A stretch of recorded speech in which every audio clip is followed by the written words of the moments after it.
सावर अरे मना भाग 28. पार्थ आणि संदीप कर्नाटकला जायला निघालेच होते. ते एअरपोर्टला पोचले होते. सगळ्या फॉर्मॅलिटी आणि चेकअप करून ते वेटिंग एरियात बसले होते. फ्लाईटला अजून अर्धा तास बाकीच होता. पार्थच्या मनात आलं तसं त्याने लगेच स्वराला कॉल लावला. एक रिंग झाली, दुसरी, शेवटी रिंग बंद झाली. तरी सुद्धा स्वराने कॉल रिसीव्ह केलाच नाही. मग याची अस्वस्थता पुन्हा मूड ऑन झाली. संदीप जो इकडं तिकडं बघत होता त्याचं लक्ष पार्थकडे गेलं तरी ती सारखा फोन बघत होता. पार्थने पुन्हा कॉल लावला. 3 रिंग नंतर फोन रिसीव्ह झाला. हॅलो. समोरून वेगळ्याच व्यक्तींचा आवाज आल्यावर त्याने फोनकडे पाहिलं की नंबर बरोबर लागला की नाही म्हणून. तर नंबर बरोबरच होता. चंद्रकांत म्हणाले, हॅलो, कोण हवाय तुम्हाला? पुन्हा आवाज आला. आता काहीतरी बोलणं गरजेचंच होतं. पार्थ म्हणाला, हॅलो, मी पार्थ, ड्रीम कॅफेचा ऑनर. स्वरा आहे का? पार्थने शांत स्वरात विचारलं. पण इकडं चंद्रकांत यांनी कॅफेचा ऑनर पार्थ हे नाव ऐकून त्यांना रागच आला. कारण त्यांचं शरदसोबत बोलणं झालं होतं.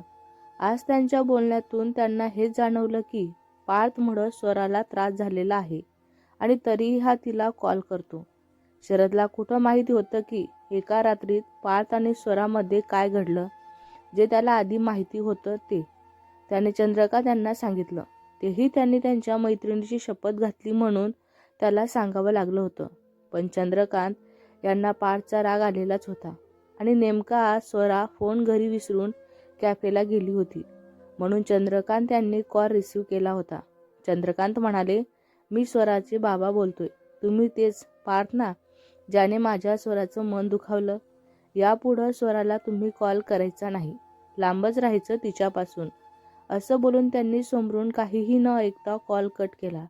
आणि इकडं याचा ज्वालामुखी भडकलाच. इकडं पार्थला स्वराच्या बाबांचं बोलणं ऐकून खूप राग आला होता. पण त्याने स्वतःला शांत केलं.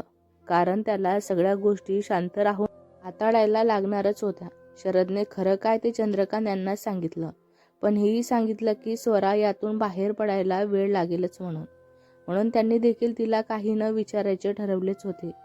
त्यांची फक्त एकच इच्छा होती की तिचा जो कोणी जोडीदार असेल तो तिला खुश ठेवेल, आनंदी ठेवेल. आतापर्यंत तिने जो मानसिक त्रास भोगलेला आहे तो तिला तिच्या पुढील आयुष्यात नसावा. एका बापाला अजून काय हवं असणार मुलीच्या सुखाशिवाय? स्वरा कॅफे तिचं काम मनापासून तर करतच होती, पण ती पार्थला मिस देखील करत होती. तो आज कर्नाटकला जे जाणार होता तिच्यानंतर लक्षात आलं की फोन घरीच राहिला. ती आता पुन्हा सर्व्हरचं काम करत असल्यामुळं तिचं पुन्हा किचन ते कस्टमर टेबल हे रुटीन चालू झालं होतं. आता तीही किचनमध्ये ऑर्डर घेऊन आली होती. पण रियाला आज वेगळीच स्वरा वाटत होती, जी आज खूप खुश होती. रिया म्हणाली, क्या बात है, आज तो मौसम कुछ अलग ही लग रहा है. स्वराजी किचनमध्ये ऑर्डरसाठी वेट करत होती. रिया तशी म्हणाली. स्वरा म्हणाली, ए गप ग, काय मोसम लावला आहेस तू आणि सकाळपासून कुठं होतीस? स्वरा तिच्या टोनला समजून म्हणाली. रिया म्हणाली, हा तर तू दुसऱ्या दुनियेत असल्यावर तुला कशाला मी कधी आले ते दिसणार ग. असं म्हणून रियाने मुद्दाम तोंड मुरगाडलं. स्वरा म्हणाली, तू आता नीट बोलणार आहेस की नाही? जाऊ दे, तू बोलूच नको. माझी ऑर्डर आली, मी देऊन येते. ती गालात हसत ऑर्डर घेऊन गेली. कर्नाटक. आज शुभमचं घर खूप सुंदर फुलांनी लाइटिंगने सजवलेलंच होतं. दुसऱ्या दिवशी त्यांच्या साध्या पद्धतीने मोजक्याच लोकांमध्ये विवाह होता. पार्थ कर्नाटकला पोचला होता. तो देखील त्यांच्या लग्नाच्या तयारीसाठी मदत करतच होता. त्यांच्या खास मित्राचं लग्न होतं ना. नंदा देखील खुशच होत्या. त्या अगदी घरातलं लग्न असल्यासारखं वावरत होत्या. संदीप तर काय, शुभम नवरदेव मागेच राहिला. हाच अगदी नटून थटून तयारीला लागलेला होता. आणि छाया, ती तर खुशच होती. कारण पार्थ आला होता ना. तिला एक संधी हवी होती. तिला खूप गर्व होता स्वतःच्या सुंदरतेवर. पार्थला आल्यापासून चैनच नव्हतं. एकतर स्वराचे बाबा त्यांच्याशी ज्या पद्धतीने बोलले त्यामुळं त्याला असं वाटत होतं की स्वरा म्हणून त्याला टाळण्यासाठी त्यांच्याशी बोलत नसावी. एक मन म्हणत होतं की नाही, असं नसावं. आता रात्र झाली होती. उद्या शुभमचं लग्न झालं की तो जास्त दिवस कर्नाटकला थांबणारच नव्हता. त्याला स्वराची ओढ लागलेलीच होती. आताही तो गॅलरीत उभा राहून एकटक फोनकडे बघत होता. त्याला तिच्याशी बोलायचं होतं. इकडं स्वराची तब्येत ठीक नसल्यामुळं चंद्रकांत यांनी तिला अजिबात कामांना हात लावायचा नाही अशी धमकी दिलीच होती. संगीता पण ते सांगितलं ते करत होती. तिची सर्दीही होतीच तशी. शरद तर पुण्याला निघून गेला, पण त्याची आईस्क्रीम पार्टी स्वराला भारीच पडली होती. नुसती शिंकून शिंकून हैराण झाली होती ती.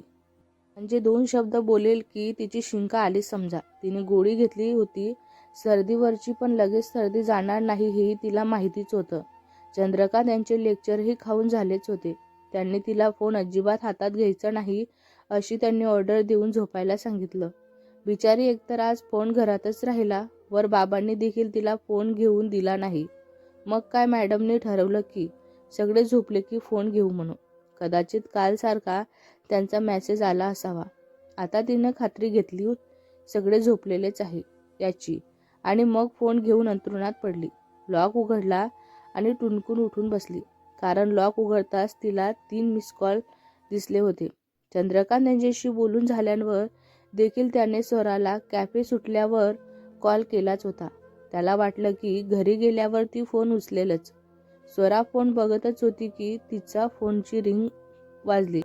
चा फोन होता. तिने आजूबाजूला बघितलं आणि अंथरुणातून उठली, पण मॅडम आज खिडकीजवळ गेल्याच नाही. तिने सरळ हळूच दरवाजा उघडला आणि अलगद दरवाजा बंद करून आणि शिरीत उभी राहिली. रिंग वाजून बंद होणार त्याआधीच तिने कॉल रिसीव्ह केला. इकडं ती कॉल रिसीव्ह करत नाही म्हणून याची चिडचिड सुरू झाली होती. त्याला वाटलं स्वरा मुद्दाम कॉल रिसीव्ह करत नसावी. तिच्या बाबांनी तिला अडवून ठेवलेलंच असावं. तो विचार करतच होता. पार्थ म्हणाला, हॅलो. झालं? एक शब्द बोलली. तिची शिंका सुरू. तिचा हॅलो आवाज आणि वर शिंका. पार्थ म्हणाला, हॅलो स्वरा. तिने कॉल रिसीव्ह केला म्हणून यालाही किती तो आनंद झाला होता. स्वरा म्हणाली, बोला ना आजची. तिची शिंका परत सुरू झाली. पार्थ म्हणाला, हे काय होतंय तुला? तिला शिंक येते म्हणून त्याला काळजी वाटत होती. स्वरा म्हणाली, ते सर. तिला आता कसं बोलू तेच समजत नव्हतं. पार्थ म्हणाला, तुला सर्दी झालेली आहे का? स्वरा म्हणाली, हो सर. तिने यावेळी नाक थोडं दाबलं आणि शिंक अडवत म्हणाली. पार्थ म्हणाला, सकाळपासून कॉल करतोय. डॉक्टरकडे जाऊन आलीस का तू? स्वरा म्हणाली, मी गोळी घेतली सर. यावेळी पुन्हा तेच. आता काय बोलायचं त्याला समजत नव्हतं. दोन्हीकडून शांतता. शेवटी मग तिनेच कोणी उठेल या भीतीने फोन ठेवायचा विचार केला. स्वरा म्हणाली, सर मी ठेवते. पण तो काहीच बोलला नाही. Hello sir. तो काहीच बोलत नाही म्हणून तिने पुन्हा आवाज दिला. तुला जर मी उद्या कर्नाटकला बोलावलं तर येशील का? त्याच्या मनात काय आलं त्याने तिला सहज विचारलं. काय?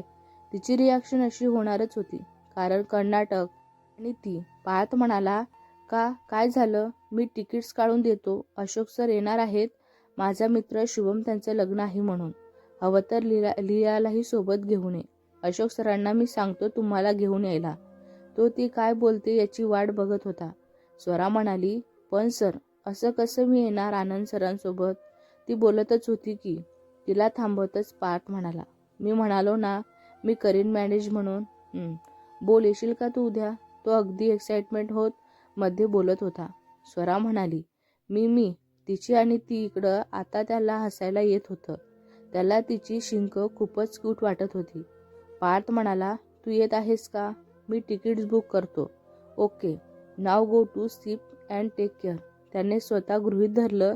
ती पुढं काही बोलणार त्याआधीच त्याने कॉल कट केला.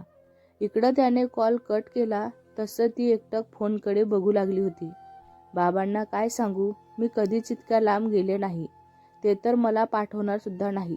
ती मनातच विचार करत दरवाजा उघडून आत आली आणि अंथरुणात जाऊन झोपली.